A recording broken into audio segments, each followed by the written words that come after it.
Simplified Khaos, episode 36. Life is beautiful and full of chaos. And it can get slightly out of hand if that shit's not tamed. We're here to share how to simplify the little things to help you lead a more intentional life. This is Simplified Khaos.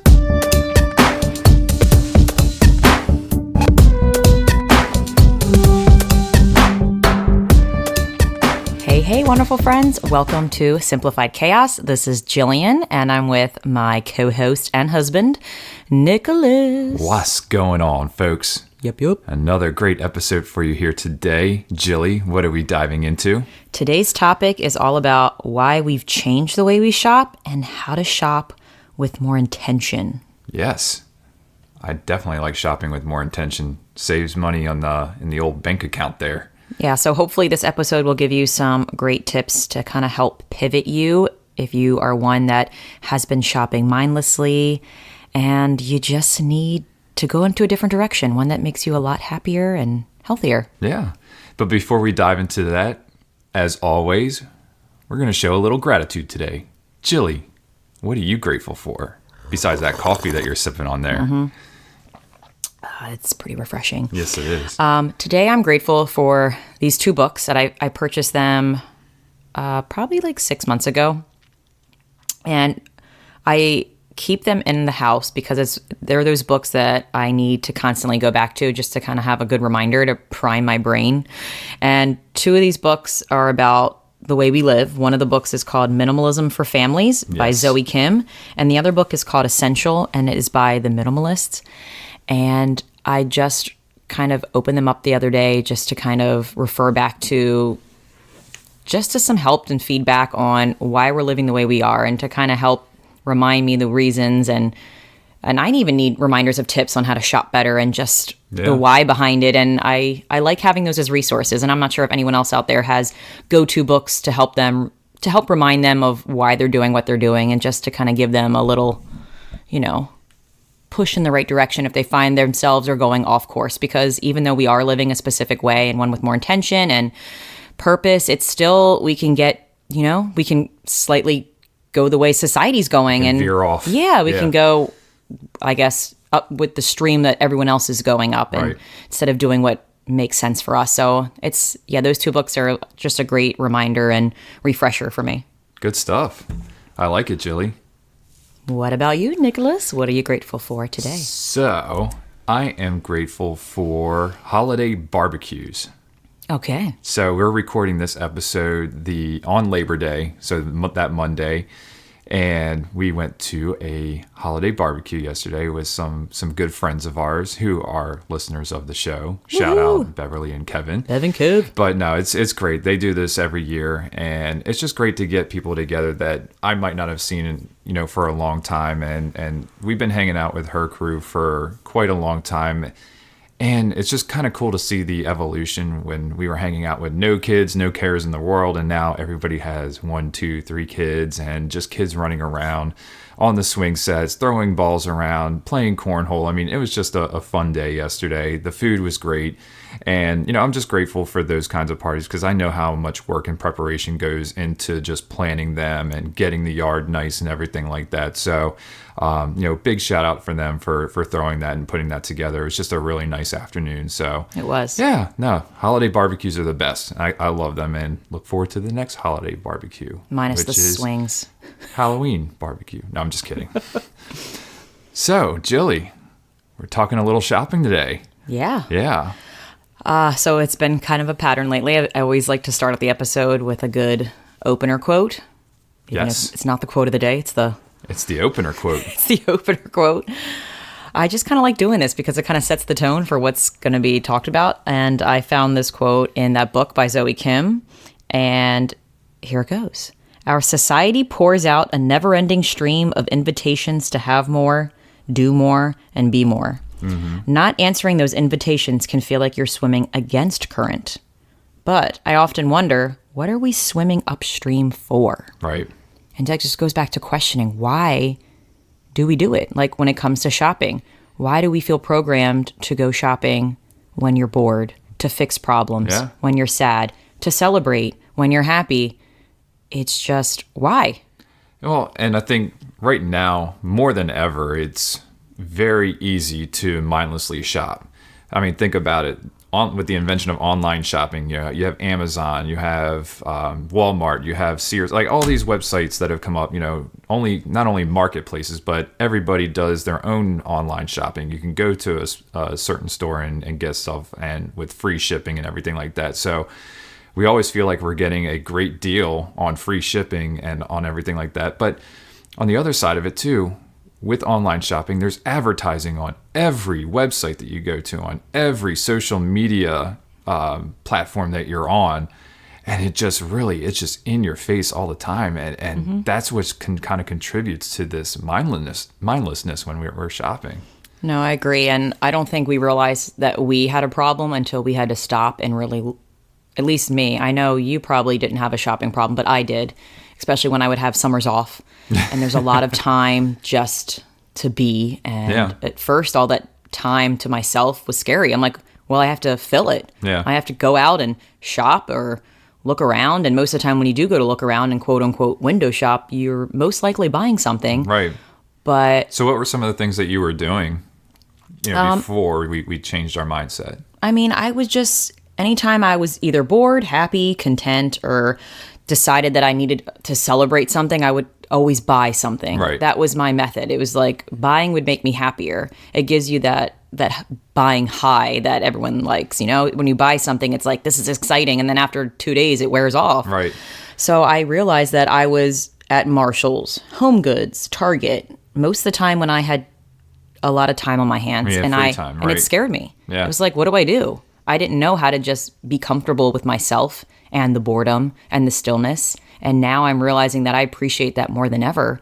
And I was realizing that all of these things I was buying wasn't making me happy long term. It was making me happy short term. Right. Yeah, for me, I've always been very selective. I think even like as a teenager, or even younger than that, I was always just very careful with what I did with my money, and I really thought through purchases before I did them. Then when I became like a young adult, in my 20s, I was still selective, but I was definitely influenced by advertising and what friends were buying, family members were buying, and it was really hard to not buy certain things. And I would say my one thing that I don't buy it mindlessly, but I do plan it is, I do like to get a new phone every 2 years, even though I probably don't need to. You're very intentional with that. You research it and you wait long, like to make sure that's what you want. Like, I think you were always an intentional shopper. Like, I had to take tips from you. Yeah. I mean, it's one of those things where, I don't like going out and shopping for clothes or shoes. I mean, I buy like 3 pairs of shoes in one setting, like every 2 to 3 years. Yeah. And I wear them out. I'm looking at it right now. The pair of Vans that I've been wearing, I bought in Hawaii on our honeymoon. I'm still wearing those. I totally forgot about that. Yeah. So, I mean, there's just a couple, pairs of shoes that I go through. You know what? That makes me think of how awesome of a souvenir or like memory is that if you buy an article of clothing when you're on vacation somewhere and you just wear it all the time, it's like you get use out of it and you get to see it and say, hey, like we went there and it was pretty rad. Yeah, I brought these home from Hawaii. That's such a cool idea. But yeah, I mean, I think now that we're parents, we don't have that time to fill anymore. And we've been more selective on what we're buying and what we're purchasing, and obviously we'll dive into that. Well, I disagree. I think we have time. We just don't have the need to fill it now. Well, that's what I mean. We're welcoming it with open arms now. So I think we just see time differently. We have a little one that's keeping most of our attention at this point. Yes. Yes, she is. Yeah. Yeah, and I read this somewhere that when your possessions were not adding up to happiness, that was the sign you needed to start subtracting. Yes. So we think we always need to add, and that's what's going to make our lives fuller and happier and more fulfilling. But really, sometimes it can be overflowing, and you have to subtract to really get down to the basics of what really is important. And sometimes when you have so much, you can't see what's important or you forget. Yeah, absolutely. And that's kind of what shopping has been. Yeah, and on the other side of the coin is we're in a society now where we have to have instant gratification, and like you said, if you're out there and just cruising around Target, let's say you're just going there to kill time, you're going to see something, you have to have that instant gratification, or you see a watch that you want online and you're like, I need to have this instant gratification because it's going to be in your house the next day. Yes. You know, you don't even have to leave your house anymore. You don't have to go to a mall or anything like that. You can see something online, purchase it, and you have it in your hand the next day. It's so instant dangerous gratification. and crazy. It's very crazy. And it's almost like a drug. It's like, absolutely, you know, you get it's an addiction. Yeah.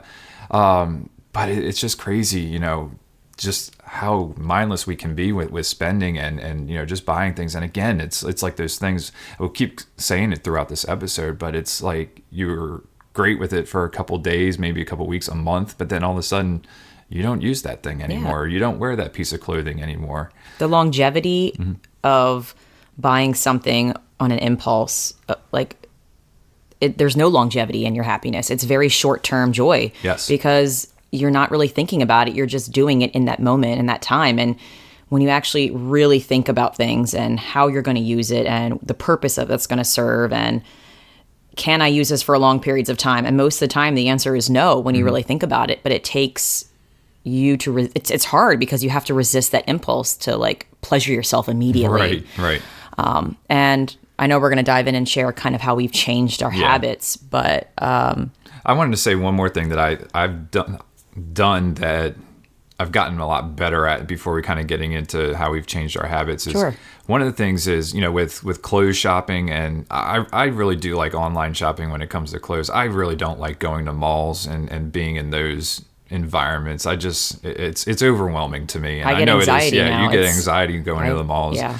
But in the past, if I would buy something and it didn't quite fit the way that I wanted it to, I would probably just hang on to it because I didn't want to do the whole return thing and everything like that. And the thing would just sit in the closet or sit in a drawer, and I would never wear it. And I really came to the realization, it was like, listen, if it doesn't fit the way that you want to, you know, send it back. Or, you know, the other thing is to actually, you know, bite the bullet, go to the mall and try it on before you buy it.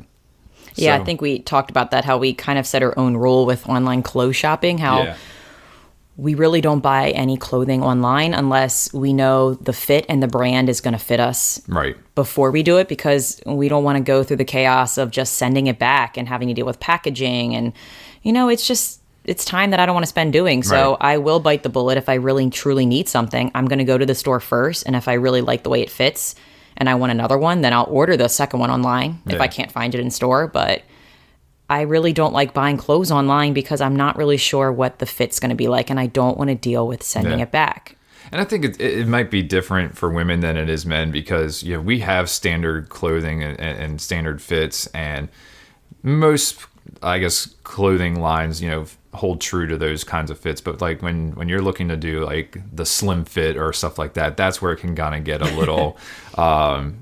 little dicey when it comes to different fits. But a lot of the online stores have made it easy to you know, free returns, but it's just the time and effort that you know. But think about why they do free returns. It's because they want you to buy. Well, exactly. They want to take the friction out of buying. They want to we're going to make it really easy. They've certainly catered to the consumer right now, and that's part of the reason why we shop mindlessly, because they've made it so easy. And they do. You know, it used to be that you had this return policy and you had to have your store receipt and blah blah blah, and they made it almost difficult. And then all of a sudden, you know, Amazon comes along and it's just like, hey, you want it, you got it. You broke it, we'll still give you your money back. And it's really changed the way that business has been done. And yeah, it's nice to cater to the consumer and make you feel like, I mean, you're the one spending money on it. But again, it just kind of feeds into this whole process of just, you know, hey, buy more. And it's just, you know, we don't need all this stuff. We really don't. And just because they make buying easier doesn't mean it's better for us. Like we think, oh, they're making it so much easier for the consumer, I have to have it. It's like, no, that's why they're doing it, because they want more business, but you don't have to buy it. Like, but we're the ones in control. Yeah. And that's the thing that we have to realize, is that we have the power. We do. To make these decisions. You know, we tend to blame the stores and capitalism or whatever you want to you know, dive into. And I'm not trying to get into a political thing here or anything like that, but at the end of the day, with our purchasing power, we're the ones who have the control, and we're the ones who can make those changes. So yeah, I mean, if buying less is something that you really want to do, you can be more intentional about it. And I think, we'll definitely share some good tips on, how we've changed over the last few years. For sure. Julie, did you want to start with a tip? So Just the tip? if you've been a listener for a while, you kind of know that Nick and I kind of make up our own rules, and it's kind of helps simplify our life. There are no rules. There's one rule. There's one rule. So we've kind of created rules for buying, and it wasn't like super intentional, like this is going to be the rule and we're going to stick by it. It was just kind of natural and organic, and it just kind of turned into a rule. But I only go to the store when I need to replace something. I no longer go to the store to pacify my time, to pacify me, to fill a void because I'm bored or any other emotion.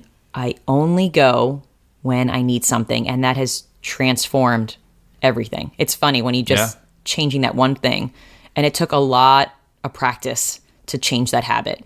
So now instead of going to the store when I'm bored or when I'm happy or when I want to celebrate, I find an activity to do that doesn't involve going to the store, like going to the park, going for a walk, starting a podcast, blogging, reading a book, playing with Lucille. And it's amazing once you replace that habit of going to the store with something else, how it just naturally starts to become your norm.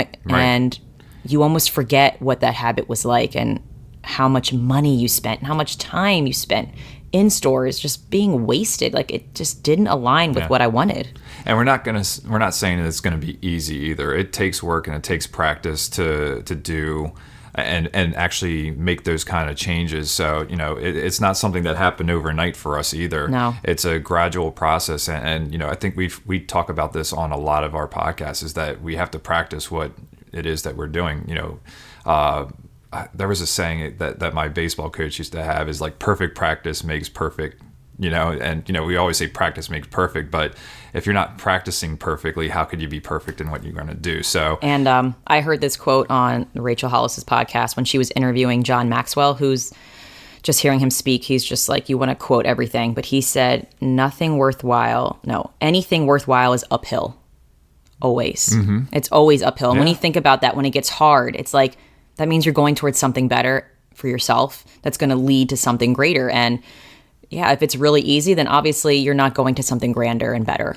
There is a movie where he's like, I think it's a baseball game and baseball movie, and he's like, the game just got too hard. He's like, the hard's what makes it great. Oh, it's a League of Their Own when Dottie leaves or whatever. But he's like, the hard's what make it great. And it's I'm like, true. Tom Hanks, man, you're the man. It's so true. The struggle is what makes life like worth it. It's just so much happens in the hard stuff, and that's what our changing habits for shopping have been. It's been really hard, but we're seeing the benefits, and it's phenomenal. And kind of to piggyback on what you were saying, shopping for replacing things, or I say, I do shopping for things that are necessities for us. So we have kind of like, you do the grocery shopping. Yes. There's certain things that I'm responsible for. So like I do the refill on Lucille's diapers or wipes or whatever because it's on Amazon and it's fairly easy. I don't have to go anywhere. And I have that on just basically like a one-touch thing. That is a need, It's that is a need. It's not something I need to think about. It's like, Lucille needs diapers. We need to make sure she's clean. So, those things, that's mindless. I want it to be mindless. I don't want to have to think about it. I get it. So those are things that, if it's a necessity, do that. Make it easy as possible for yourself. Don't go out of your way. If you have something great like Amazon, where I ordered diapers, wipes, and then I ordered a couple things for your sister for her baby, so that they have it, for that. I had it the next day, which again is great. It's great for the consumer, but those things were necessary, and it was great that I didn't have to interrupt my day. It was very easy. It was here the next day. Didn't have to worry about it. Yeah, and I think Amazon is wonderful. I think it's just how you use Amazon. Yeah. And my tip is, if there is something that I want to buy on Amazon and it's not a necessity for us, I put it in the shopping cart or on the wish list. I have a lot of stuff in the wish list that have been there for a long time, and I may buy them one day, or they may just sit in the wish list because I've thought it over and I was like, I really don't need this at this time. I was going to say, if it's been sitting there that long, yeah, you might as well just go out it. of it. And most of the stuff in the wish list are books. And I really prioritize the type of book. Like, if it's something that I put in there and, it's like, yeah, I'd like to read that, but it's not like one of those things where I need to read that, then, it'll sit there. But maybe one day I'll be like, oh, maybe I do really want to read that. So those kind of sit in there, but I really don't have anything else in there. But, I would challenge you guys to, if there's something that you want to buy, your finger is on that purchase button. You're like, yeah, let's do this. Let it sit in the cart for 24 hours. Sleep on it. And the next day, if you still feel the same about it, yeah, maybe go ahead and do that. Or, talk to people who might use it and see what their thoughts are. Do a little bit more research on it. But delay that purchase. Don't do that instant purchase right there, because that's what's going to get you every time. Yeah, and I find that I'm doing that too. Like when I do happen to go online and I see something like on an Instagram ad, I'm like, oh my God, that's a cute mom t-shirt. I totally want it. I'll go to the website and I'll click my size and I'll do everything and I'll put it in the cart and then I exit out of it. Yep.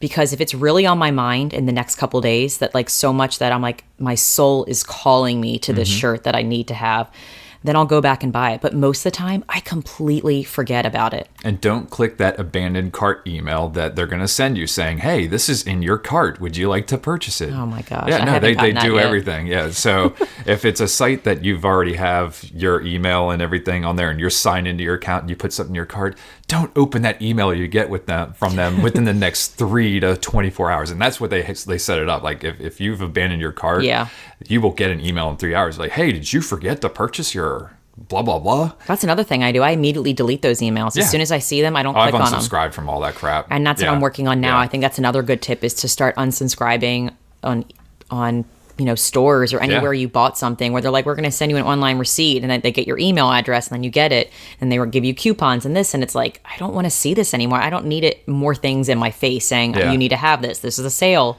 So I've unsubscribed from a lot of businesses and gotten that clutter out of there. I'm very OCD with my mailbox, so I just got tired of deleting all these emails. Like, I wouldn't even open them. I'd just delete them. But I was like, I don't even want to see this. I don't even want to be tempted to open, hey, 30% off of all day, or Labor Day sale. I don't want to be tempted by that. So I've unsubscribed from all of them, and much out of sight, out of mind is the best thing. And I'm not tempted by that stuff anymore. I have another tip or another rule that I find myself following. Before, when I was shopping mindlessly, unintentionally, I was always going to sale racks. Yeah. I was scared to pay full price because I wasn't getting a good deal. That's what I convinced myself. But it's your perceived value of that item too. Yeah. And now that I've changed, I'm not scared to pay full price anymore. I actually would rather pay full price, because then it means I really thought it out. I really took the time to think about that object that I was going to buy. Is this going to be something I can use long term? Is it made well? And I find myself, when I actually take the time and really question and pay full price, I feel so much better about my purchases. Yeah. I know that sounds really weird. It does sound a little backwards, when you pay but it makes full price, sense. It's like when you buy something that's really expensive, you want to take care of it. If you only have one of them, it's just, like if you buy an engagement ring that's very expensive. Yeah. It's like a prized possession, because I know you took the time to pick it out and you paid really good money for it, and it's quality over quantity. You want to take care of it. So I think kind of applying that rule to items, especially clothing, I've noticed. Yeah. I was always going to Target sales racks and thinking I got good deals if I could get 5 of these things. How they get you. But now it's like I don't even go to the sale racks. Yeah. I want to make sure that whatever I want is like I'm replacing something I need. So I'm going there on a mission. And then if I see it and I like it and I'm thinking about all those questions I'm going to ask myself, then I buy it. And the price doesn't faze me right now. Right. And it's kind of to piggyback on that. And I say piggyback a lot, I realize. But, I talked earlier about, my big purchase is usually a mobile phone every 2 years. And I usually pay upfront. I don't do the over 24 months thing. I pay whatever it is for the phone right up front, and then I don't get a case for that phone. And you guys are probably like, what? He's dropping $700 on a phone and no case? It's funny. I was listening to a Joe Rogan podcast, and he had DeGrasse Tyson on there, the astronomer guy, and he's like, yeah, I don't have a case. He's like, I'm extra cautious with the phone, because I don't have a case on it. That's kind of what I just did. Yeah, you just took the case off of it too. But I mean, I haven't had a case on my phone for, I want to say, about 5 years now. And that maybe always even scared 6 me. years. I was like, and I have not broken a phone. I would, because I am knocking on wood right now. I think it's amazing. But I have over 6 years, I have not dropped the phone, put it in a toilet or anything like that. Unlike me. Unlike you. I take extremely good care of it because I know I paid a lot of money for it, and I don't want it to be bulky or anything like that. Yeah. But I just value this thing, what it does. And I know you guys are like, it's a phone, whatever. That's my thing. Well, it's weird. I took my indestructible case off of it. Your case was It wasn't so it kind of was to take care of it better, but it was so that I wouldn't pick up my phone as much. Right. So it kind of deterred me from picking it up in places where I thought I might drop it. So it's like, you had different motives behind it. Yeah, and it's helped. I don't grab my phone as much. Like, I'm afraid I'm going to drop it if I'm in a weird terrain somewhere, and I'm like, oh, I don't want to pick it up here. It might fall and break. And so now it just makes me more intentional about when I'm going to pick out my phone. Is this really a good moment for me to get out my phone, or is this just because it's a reflex that I just always want to grab my phone? But yeah, so I think just applying that rule, it's a great rule. Not being afraid of full price, because if you pay the full price, it really makes you think even more well thought out about your purchases. Yeah, good stuff. Any other rules you want to pass along? I think those are, we have some more tips coming up in the resources, but I think that kind of, I know they're not a lot, but they're pretty deep, and they're packed. Yeah. There's a lot of thought in them. Overall, just think it out. Don't give yourself wait time. Yeah, give yourself wait time. Don't use those endorphins or whatever it is that go to your head when you're like, oh, you got your hand over that purchase button. Don't do it. Don't hit the button. If anything, just put that in your head. Don't hit the button. Well, you can't. You can put it in the card. Just let it sit there. But just don't hit the buy. Buy. All right. You doing NSYNC now? Well, nah. Wasn't my intention. Should be anti-NSYNC. No, bye. No, didn't like that. All right, I'm done. Resources. All right. So I have two. One of them is kind of a Instagram friend. Ooh. It's at Someday Slower. Her name is Beth, and she calls herself a minimalist, and she has really some good Instagram feed to motivate you to just be more intentional with how you spend your time, your money. And she also had this really fun blog post that was called The Thing I Should Have Bought, which kind of like, wait, you're a minimalist, but you're blogging about something you should have bought. And that's kind of the catch behind it. So I'm not going to read the whole thing, but I wanted to break down what the story and the lesson behind it is. Is that okay if I do it? Sure. All right. So she wanted a dress. It was the muted, earthy tones that she loved. It was organic and ethically made, and I knew that I would wear it every day. But, wait, why is there a but? It was more money than I'd ever spent on a dress. And rightly so. It was made with love, and the people making it were properly paid. It completely fit my new ethos of buying once and buying well. That's a cool rule. Yeah. Buying once and buying well. Write that down, folks. Yet my mind and bank balance recoiled at the thought of paying for it. After all, I had been used to fast fashion and walking away with a handful of golden change. I was in town, and when passing a shop window, I saw a cheaper version of the dress. It wasn't really the same, but similar, so I went in, I tried it on, along with a few other things in that range, and that day I came out of the shop with a bag of new clothes and 3 items. And to my shock, I still wanted the original dress that I didn't buy. Only I definitely couldn't get it now because I'd spent half the money on mediocre items that I convinced myself were a better use of my money. Why have one when you can have more? As soon as I put these 4 items on, I was waiting to take them off. And yes, you guessed it, I still wanted the original dress. Because buying stuff we don't really want doesn't satisfy the need. I'm sharing this to show you that we never arrive at minimalism. There are always lessons to learn and always mistakes to be made. And what we do with those mistakes that matter. I, for one, have been reminded that second best, when you're able to buy what you actually want, will always leave you wanting more. And that maybe, just maybe, I did deserve to gift myself that one thing that I wanted most of all. It's like me with my phone. I like how she shares the mistakes of how we don't always buy intentional, and sometimes we are going to get off the path, but I think it's realizing that we did make a mistake and how to grow from it and learn from it. And we're not perfect, and sometimes we are going to have an impulse buy here and there, but then we realize it, we recognize it, and we try to get back on that path because we know it's going to make us happier and healthier, and it's going to align to what we truly value in life. So we strongly recommend you give her a follow. We'll put her handle in the show notes, and fill your Instagram up with things that deter you from buying rather than trying to get you to buy. All right, I have one more. One more resource. And this resource is a blog post from my blog, The Clean and Simple Life. Self-promo. And it's tips to buy less. And this is kind of, we covered some of them in this conversation, but I'm not going to go into them into detail, but I'm just going to list out Check out Jilly's blog. The 5 tips that have really, truly helped me, and I hope they can help someone else out there. So number 1, avoid malls, stores, and online shops when you're bored. Yes. Number 2, find creative ways to use items you already have. That's huge. We thought we needed to buy things to solve problems, and then once we stopped, we realized we have things in the house we can use to fix things. And more than likely, you already have what you need. You just need to find it or be a little creative. And that it sparks creativity. It's like you have to force it, and it's cool to see. It's awesome. Number 4, unsubscribe from online store emails and immediately recycle paper coupons or magazines. Don't even look at it. It's just trying to lure you in, and you don't need to be lured. Yep. Nope. Just put it away. Recycle it. You have the power. You've got the power. There you go. Little 90s action. Number 5, before buying something, ask yourself these 2 questions. Will this item add value to my mental and physical health? Yes. And the second question is this item worth my time? So think about, if you do work, how much you make an hour, and if that item is worth an hour of extra work to you. Yeah. That's a great way to look at it. Mm-hmm. Yeah.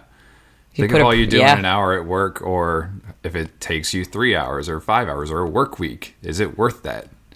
Just depending on what the purchase is. Yeah. Yeah. Good call, Jilly. So hopefully those tips will help you buy a little bit more purposefully and intentionally, so that way you guys are living happier and healthier lives. All right. So take action. Your take action challenge today is replace your shopping habit with a new habit.